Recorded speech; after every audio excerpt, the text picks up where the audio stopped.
Hello my dear friends, welcome to my YouTube channel best rank history. तो friends, मैं ऐसा उम्मीद करता हूं कि आप सभी स्टूडेंट बहुत अच्छी तरीके से पढ़ाई कर रहे होंगे रेगुलर तरीके से। तो आप सभी के बीच मैं आज सिविल कोड का वेरी इंपॉर्टेंट क्लास लेके आ गया हूं।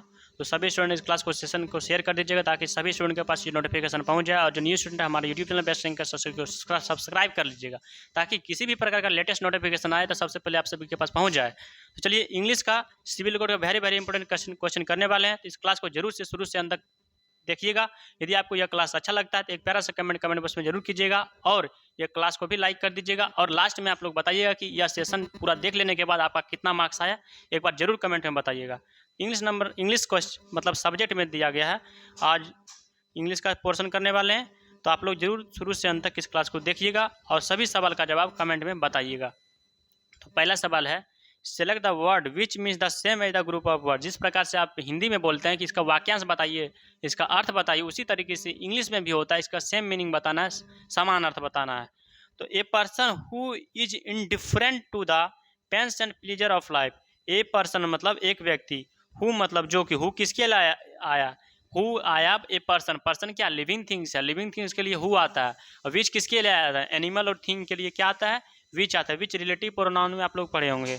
तो a person who is indifferent to the pains and pleasure of life, इसलिए इसका करेक्ट आंसर क्या हो जाए, इसका क्या मीनिंग निकलता है। मीनिंग निकलता है, आपको हम बता देते हैं कि इसको वैराग्य भी बोलते हैं, या फिर इसको हम क्या बोलते हैं, जितेंद्रिय, सुख दुख में एक साथ रहने वाला को हम क्या बोलते हैं। मतलब a person who is indifferent to the pains and pleasure, मतलब यहाँ जो पेन का मतलब दुख हो जाएगा, प्लीजर का मतलब सुख हो जाएगा। वैसा व्यक्ति जो है सुख के साथ और दुख के साथ भी साथ में रहे तो उसको हम क्या बोलेंगे, स्टोइक बोलेंगे। क्या बोलेंगे, stoic. A person who is indifferent to the pains and pleasure of life that is called stoic. इसलिए 36 का option number C correct answer हो जाए। क्या हो जाएगा, ऑप्शन नंबर सी, क्योंकि इसका मीनिंग ही होता है कि वैसा व्यक्ति जो सुख में भी हमको साथ दे और दुख में भी साथ दे, उसको हम स्टोइक बोलते हैं। आप लोग याद कीजिएगा, ये सब क्वेश्चन पूछा गया सवाल है। Select the option that means the same as the group of idiom. Idiom का मतलब मुहावरा, जिस प्रकार से हम लोग अर्थ बताते हैं हिंदी में, उसी तरीके से हमको इंग्लिश में भी अर्थ बताना पड़ेगा। कॉल इट डे, इसका क्या आइडियम होता है, कॉल इट डे मतलब इसका क्या मतलब होता है, किसी काम को रोक देने का निर्णय लेना या फिर उसके लिए सहमत होना। इसको याद कीजिएगा, किसी काम को करने के लिए निर्णय लेना या फिर सहमत होना। इसको इंग्लिश में हम किस प्रकार से ट्रांसलेट कर सकते हैं, क्या हो जाएगा, decide to agree to stop something. किसी भी चीज़ को क्या करना, सहमत होना या फिर एग्री होना। इसलिए करेक्ट आंसर क्या हो जाएगा, 37 का option number D correct answer हो जाएगा। अगला सवाल दिया गया 38 नंबर में कि बताइए, select the option that means the same as the group of given idiom बताना है। फिर से गिवन आइडियम मतलब मीनिंग बताना है। टू हैंग टुगेदर, इसका क्या मतलब निकलता है। टू हैंग टुगेदर का मतलब होता है एक दूसरे से संबंधित होना। किसी भी चीज़ से मतलब आप लोग इंग्लिश में ही पढ़े होंगे या फिर मैथ में जब पढ़ते हैं तो ये चैप्टर और ये चैप्टर का रिलेशन बन जाता है, होता है ना कभी कभी, कि चैप्टर से कुछ आ जाता है बेसिक और ये चैप्टर से बेसिक हो जाता है। उसी तरीके से यहाँ इंग्लिश में बताया गया है टू हैंग टूगेदर मतलब किसी भी प्रकार से क्या करना, संबंधित होना, एक दूसरे से संबंध बना लेना। इसलिए हम इंग्लिश में क्या बोल सकते हैं, to take a swing garden नहीं बोल सकते हैं, to keep holding to something भी नहीं बोल सकते हैं, टू बी कनेक्टेड, कनेक्ट का मतलब क्या, संबंध बना, टू ईच अदर एक दूसरे में क्या करना, संबंध बना लेना। इसलिए 38 का ऑप्शन नंबर क्या हो जाएगा, सी एब्सोल्यूट करेक्ट आंसर हो जाएगा। अगला सवाल दिया गया 39 नंबर में, आपको इसमें बताना है कौन सा स्पेलिंग जो है करेक्टली है। करेक्टली का मतलब क्या होता है, कौन सा स्पेलिंग इसमें सही दिया गया है। तो हम जानते हैं कि बजट का स्पेलिंग होता है BUDGET, बजट। बजट आप लोग जानते होंगे, सबसे बड़ा बजट सत्र क्या होता है, जो अभी वाला फरवरी और मई वाला। तो बजट का स्पेलिंग ए ऑप्शन नहीं हो सकता, बी ऑप्शन नहीं हो सकता, सी ऑप्शन नहीं हो सकता, इसलिए 39 का option number D correct answer हो जाएगा बजट का। अगला सवाल दिया गया 40 नंबर में कि बताइए, फ्रॉम द गिवन ऑप्शन, आपको जो दिया गया ऑप्शन है ऑप्शन आपको बताना कंटेंस द ग्रामेटिकल एरर, कौन सा एरर इसमें दिया गया ग्रामर का, आपको वही पकड़ के बताना है। From the given option identify the segment in the sentence which contains the grammatical error. हाँ, आप लोग एरर को ध्यानपूर्वक से पढ़िए। एक बार पढ़ने के बाद सेंटेंस आपको यदि नहीं समझ आता, 2 बार पढ़िए, 3 बार पढ़िए, धीरे धीरे पढ़िए, एक बार ऐसा समझ आएगा कि आप बहुत जल्दी से उसको टैकल कर सकते हैं। तो दिया गया सवाल में, you are invited to build a better community by planting a seed of peace within and a tree outside. इसमें कुछ पता चला या फिर नहीं, आप लोग जरूर कमेंट में बता दीजिएगा कि हाँ, यू आर इनवाइट टू, यहाँ क्या हो जाएगा, यू आर इनवाइट, एक बार नहीं पढ़ते, एक बार और पढ़ के सुना देते हैं आपको।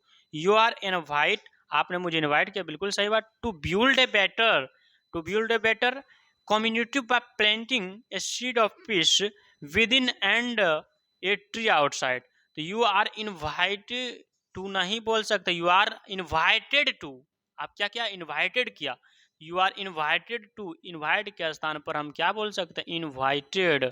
इसलिए मेरा करेक्ट आंसर हो जाएगा यू आर इनवाइट टू वाला जो हो जाएगा ग्रामेटिकल एरर हो जाएगा, जो कि ऑप्शन नंबर ए में दिया गया है। इसलिए 40 का option number A absolute correct answer हो जाएगा।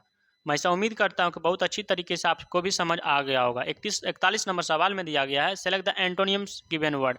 मतलब जिस प्रकार से आप हिंदी में बोलते हैं कि बताइए इसका विलोम शब्द, उसी तरीके से एंटोनियम्स का मतलब उल्टा शब्द, विपरीतार्थक शब्द, अपोजिट वर्ड होता है। कॉन्वेंट का एंटोनियम्स क्या होता है? सबसे पहले कॉन्वेंट का अर्थ क्या निकलता है? कॉन्वेंट का मतलब होता है सभा के लिए, लोगों में इसका उचित, हम लोग बोलते हैं कि सभा के लिए लोगों को बटोरना या फिर बुलाना। जब सभा होता है तो उसको हम क्या बोलते हैं? सभा में लोगों को बुलाते हैं या फिर बटोरते हैं, तो क्या बोलते हो इंग्लिश में, क्या बोलेंगे? कन्वेन बोलेंगे। कन्वेन मतलब यहाँ बोल रहा है कि सभा में लोगों को बुलाएंगे, यहाँ बुलाएंगे, तो इसका अपोजिट करेंगे तो सभा में लोगों को क्या करेंगे? नहीं बुलाएंगे। तो इसको इंग्लिश में हम किस प्रकार से बोल सकते हैं? इंग्लिश में हम बोलेंगे डिस्पर्स।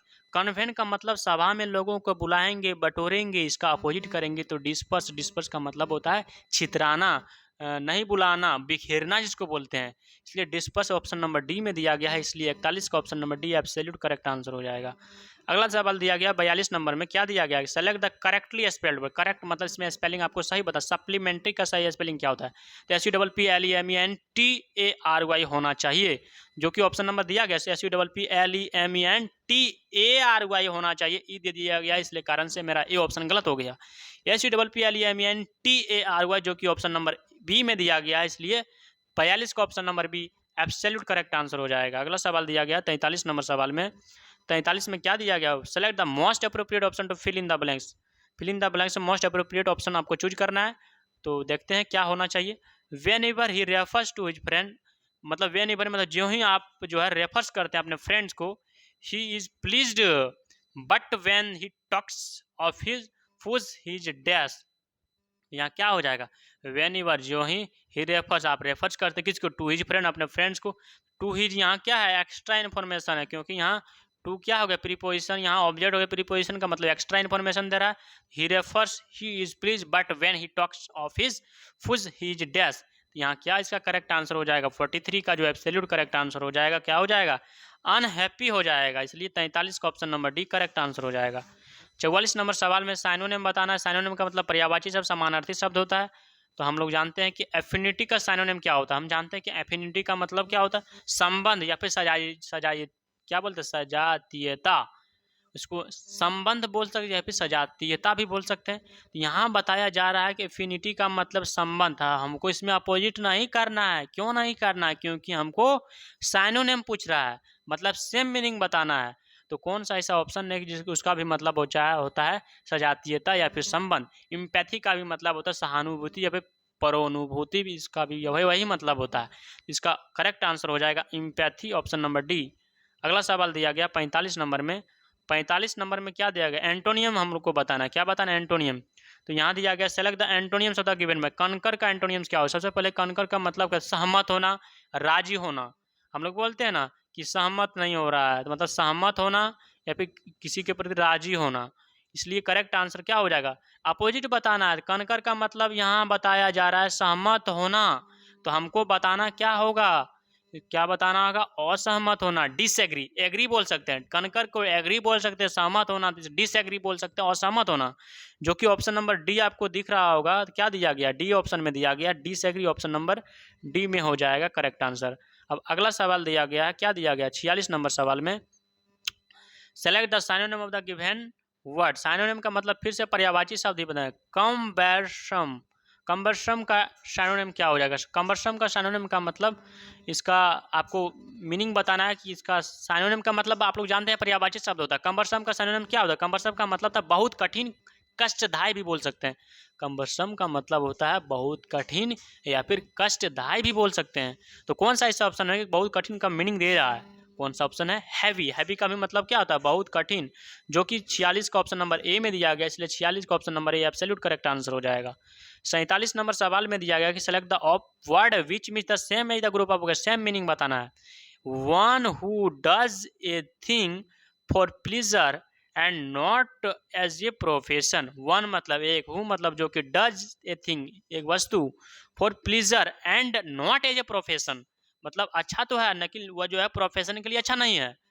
तो क्या इसको हम करेक्ट आंसर बोल सकते हैं? क्या हो जाएगा? एमेच्योर। एमेच्योर का मतलब क्या होता है?